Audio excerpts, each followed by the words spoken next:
ನಮಸ್ತೆ ಎಲ್ಲರನ್ನು ಸುಸಿಸ್ ಕಿಚನ್ಗೆ ಸ್ವಾಗತ ಮಾಡಿಕೊಂಡು ಇವತ್ತೊಂದು ಅದ್ಭುತವಾದ ರೆಸಿಪಿ ಮಾಡ್ತಾ ಇದ್ದೀನಿ. ಬನ್ನಿ ಹೇಗೆ ಮಾಡೋದು ನೋಡೋಣ. ಇವತ್ತೊಂದು ಅದ್ಭುತವಾದ ಕುರ್ಮಾ ಮಾಡ್ತಾ ಇದ್ದೀನಿ. ಅದೇನಪ್ಪ ಅಂದರೆ ಸೂಪರ್ ಆಗ ನೋಡಿ. ಈ ಕಾಳುಗಳಿಂದ, ಇದು ಅವರೆಕಾಳು ಅಂತ ಹೇಳ್ತೀವಿ ನಮ್ಮ ಊರಲ್ಲಿ, ನೀವೇನು ಕರಿತೀರ ಅಂತ ನನಗೆ ಕಮೆಂಟ್ ಮಾಡಿ. ಈ ಥರ ಬ್ರೌನ್ ಕಲರ್ ಇರುತ್ತೆ, ವೈಟ್ ಕಲರ್ ಇರುತ್ತೆ, ಇನ್ನೊಂದು ಸ್ವಲ್ಪ ಬ್ರೌನ್ ಕಲರಲ್ಲಿ ಈ ಥರ ಚುಕ್ಕೆ ಚುಕ್ಕೆ ಆಗಿ ಇರುತ್ತೆ. ಇದು ಡಬಲ್ ಬೀನ್ಸ್ ಆ್ಯಕ್ಚುಲಿ. ಇದು ಹಸಿರು ಕಲರು ದೊಡ್ಡ ಅವರೆ ಥರ ಬರುತ್ತೆ. ಒಂದು ಬೀನ್ಸಲ್ಲಿ ಒಂದು 3 ರಿಂದ 4 ಕಾಳಿರುತ್ತೆ ದೊಡ್ಡ ದೊಡ್ಡದಾದರೆ. ಇದನ್ನು ನಾನು ಒಣ ಅವರೆನ ತೊಗೊಂಡಿದ್ದೀನಿ. ಎಲ್ಲ ಅಂಗಡಿಗಳಲ್ಲೂ ಸಿಗುತ್ತೆ ನಿಮಗೆ ಡಬಲ್ ಬೀನ್ಸ್ ಅಂತ ಕೇಳಿದರೆ. ಇದನ್ನು ಒಂದು 2 ದಿನ ಆದರೂ ನೆನೆಸಿಟ್ಕೊಳ್ಬೇಕು. ತುಂಬ ಹಳೇದಾದರೆ. ಸ್ವಲ್ಪ ಹೊಸ ಕಾಳು ಊರಿಂದೆಲ್ಲ ತಂದಿದ್ದಾದರೆ ಒಂದು 6 ರಿಂದ 8 ಅವರ್ ನೆನೆಸಿ ಇಟ್ಕೊಂಡ್ರೆ ಆಯಿತು. ನೀಟಾಗಿ ವಾಶ್ ಮಾಡಿಕೊಂಡು ಇದನ್ನು 3 ವಿಷಲ್ ಮಾಡ್ಕೊಳ್ಳೋಣ. ತುಂಬ ಚೆನ್ನಾಗಾಗುತ್ತೆ ಇದರ ಕುರ್ಮಾ ಮಾಡಿಕೊಂಡ್ರೆ. ಒಂದು ಕುಕ್ಕರ್ ತಗೊಂಡು ಅದಕ್ಕೆ ಹಾಕ್ಕೊಳ್ಳೋಣ. ಸ್ವಲ್ಪ ನೀರು ಹಾಕ್ಕೊಂಡು ಬೇಯಿಸ್ಕೊಳ್ಳುವಂಥದ್ದು. 1 ಚಮಚ ಕಲ್ಲುಪ್ಪನ್ನು ಹಾಕ್ತಾ ಇದ್ದೀನಿ. ಒಂದು 3 ಗ್ಲಾಸಷ್ಟು ನೀರು ಹಾಕ್ಕೊಳ್ಳೋಣ. ಅವರೇ ಬೇಯಬೇಕಲ್ಲ, ಹಾಗಾಗಿ 1 ಚಮಚದಷ್ಟು ಅಡುಗೆ ಎಣ್ಣೆಯನ್ನು ಬಳಸ್ತಾ ಇದ್ದೀನಿ. ಒಂದು ಸ್ವಲ್ಪ ಅರಿಶಿನ ಹಾಕ್ಕೊಂಡು 3 ವಿಷಲ್ ಮಾಡ್ಕೊಳ್ಳೋಣ.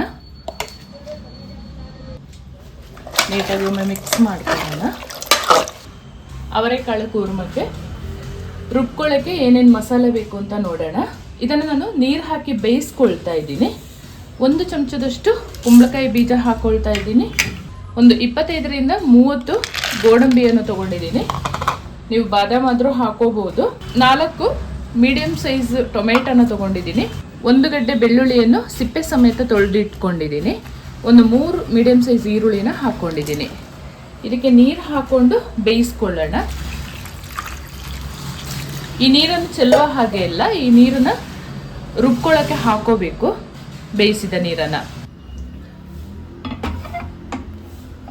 ಮಸಾಲೆಗೆ ಹಾಕೊಳ್ಳೋಕ್ಕೆ ಇದನ್ನೆಲ್ಲ ನೀಟಾಗಿ ಬೇಯಿಸ್ಕೊಳ್ಳೋಣ. ಸ್ವಲ್ಪ ಕಲ್ಲುಪ್ಪನ್ನು ಬಳಸ್ತಾ ಇದ್ದೀನಿ ನಾನು.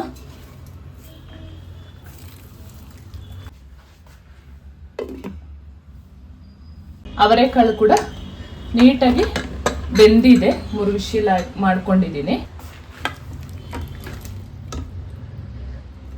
ಈ ಥರ ಬೇಯಿಸ್ಕೊಳ್ಬೇಕು ಅವರೆಕಾಳನ್ನು. ಬೇಯಿಸಿದ ಅವರೆಕಾಳನ್ನು ನೀರು ಬಸ್ತು ಈ ಥರ ಸಪ್ರೇಟ್ ಮಾಡ್ಕೊಂಡಿದ್ದೀನಿ. ಕಾಳು ಬೇರೆ, ನೀರು ಬೇರೆ. ಇದೇ ನೀರನ್ನು ನಾವು ರುಬ್ಕೊಳ್ಳುವಾಗ ಹಾಕೊಳ್ಳೋಣ. ಆಮೇಲೆ ಗ್ರೇವಿ ಕೂಡ ಬಳಸ್ಬೋದು ಇದನ್ನು ಕುರ್ಮಾ ಮಾಡುವಾಗ. ಈ ಥರ ಚೆನ್ನಾಗಿ ಬೇಯಿಸ್ಕೊಳ್ಬೇಕು ಮಾತ್ರ. ಬೇಯಿಸಿ ಇಟ್ಕೊಂಡ ಟೊಮೆಟೊ, ಈರುಳ್ಳಿ, ಗೋಡಂಬಿನೆಲ್ಲ ರುಬ್ಕೊಳ್ಳೋಣ. ಒಂದು ಮಿಕ್ಸಿ ಜಾರನ್ನು ತೆಗೆದು ಹಾಕ್ಕೊಳ್ಳೋಣ. ನಾನು ಆವಾಗಲೇ ಕಾಳು ಬೇಯಿಸಿದ ನೀರಿಂದನೇ ಹಾಕ್ಕೊಂಡು ರುಬ್ಕೊಳ್ತೀನಿ, ಬೇರೆ ನೀರು ಯೂಸ್ ಮಾಡಲ್ಲ. ನೈಸಾಗಿ ರುಬ್ಕೋಬೇಕು. ರುಬ್ಕೊಳ್ಳುವಾಗ 1 ಇಂಚು ಚಕ್ಕೆ, ಲವಂಗ, 2 ಏಲಕ್ಕಿಯನ್ನು ಸೇರಿಸ್ಕೊಳ್ತಾ ಇದ್ದೀನಿ. ಈ ಥರ ನೈಸಾದ ಪೇಸ್ಟನ್ನು ರೆಡಿ ಮಾಡ್ಕೊಂಡಿದ್ದೀನಿ. ಕುರ್ಮಾ ಮಾಡ್ಕೊಳ್ಳೋಕ್ಕೆ ಒಂದು ಕಡಾಯಿಯನ್ನು ಒಲೆ ಮೇಲೆ ಇಟ್ಕೊಂಡಿದ್ದೀನಿ. ಒಂದು 4 ಟೇಬಲ್ ಸ್ಪೂನಷ್ಟು ಅಡುಗೆ ಎಣ್ಣೆಯನ್ನು ಬಳಸ್ತಾ ಇದ್ದೀನಿ.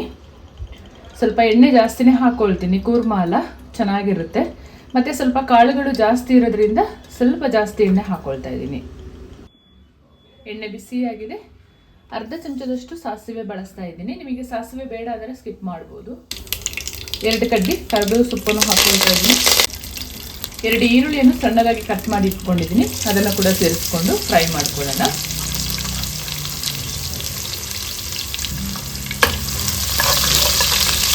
ನೀಟಾಗಿ ಫ್ರೈ ಮಾಡ್ಕೋಬೇಕು.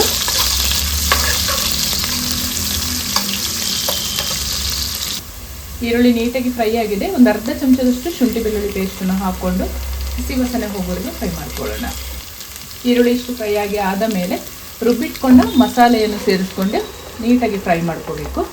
ಸ್ವಲ್ಪ ನಿಧಾನ ಉರಿಯಲ್ಲಿ ಫ್ರೈ ಮಾಡ್ಕೊಳ್ಳಿ, ಇಲ್ಲಾಂದರೆ ಸಿಡಿಯುತ್ತೆ. ಗೋಡಂಬಿ ಹಾಕಿರೋದ್ರಿಂದ ತುಂಬ ಸಿಡಿಯುತ್ತೆ. ಇದು ನಿಧಾನ ಉರಿಯಲ್ಲಿ ಫ್ರೈ ಮಾಡ್ಕೋಬೇಕು. ಒಂದು 5 ನಿಮಿಷ ಈ ಮಸಾಲೆ ಫ್ರೈ ಆಗಲಿ. ಮಸಾಲೆ ನೋಡಿ ಈ ಹದದಲ್ಲಿ ಫ್ರೈ ಆಗಿದೆ. ನಾವು ರುಬ್ಕೊಂಡಿರುವಂಥ ಪೇಸ್ಟು ಈ ಹದದಲ್ಲಿ ರೆಡಿ ಆಗುವಾಗ ಮಸಾಲೆಗಳನ್ನು ಹಾಕೊಳ್ಳೋಣ. 1.5 ಚಮಚದಷ್ಟು ಕೊತ್ತಂಬರಿ ಪೌಡರ್, 1 ಚಮಚದಷ್ಟು ಜೀರಿಗೆ ಪೌಡರ್, ಉರಿ ಕಡಿಮೆ ಮಾಡ್ಕೊಳ್ಳಿ. ರುಚಿಗೆ ತಕ್ಕಷ್ಟು ಕಾಶ್ಮೀರಿ ಚಿಲ್ಲಿ ಪೌಡ್ರನ್ನು ಹಾಕ್ಕೊಂಡಿದ್ದೀನಿ. ಅರ್ಧ ಟೇಬಲ್ ಸ್ಪೂನಷ್ಟು ಹಳದಿ ಪೌಡರ್, 1/4 ಟೇಬಲ್ ಸ್ಪೂನಷ್ಟು ಪೆಪ್ಪರ್ ಪೌಡ್ರನ್ನು ಹಾಕ್ಕೊಂಡಿದ್ದೀನಿ. 1 ಟೇಬಲ್ ಸ್ಪೂನಷ್ಟು ಗರಂ ಮಸಾಲೆಯನ್ನು ಸೇರಿಸ್ಕೊಳ್ತಾ ಇದ್ದೀನಿ. ನೀಟಾಗಿ ಮಿಕ್ಸ್ ಮಾಡಿಕೊಂಡು ಫ್ರೈ ಮಾಡ್ಕೊಳ್ಳೋಣ.